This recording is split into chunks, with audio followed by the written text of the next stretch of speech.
आज का लतीफा। चूहा बिल्ली से डरता है, बिल्ली कुत्ते से डरती है, कुत्ता भेड़िए से डरता है, भेड़िया हाथी से डरता है, हाथी आदमी से डरता है और आदमी अपनी बीवी से डरता है और बीवी फिर चूहे से डरती है। दुनिया वाकई गोल है। अमीर शादी करता है और हनीमून पर चला जाता है, जबकि गरीब के पीछे 5 माह तक टेंट वाला पड़ा रहता है। 20 प्लेटें, 6 चमचे, 3 जग पूरे करवा उस्ताद।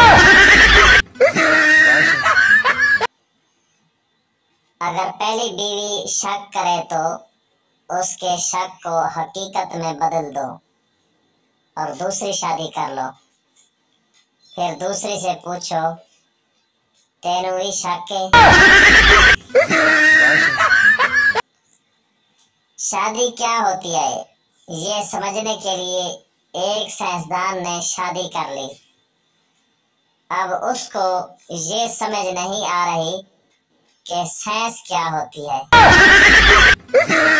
हमारी वीडियो अच्छी लगे तो हमारे चैनल को जरूर सब्सक्राइब करना, वीडियो को लाइक और शेयर जरूर करना। बहुत बहुत शुक्रिया।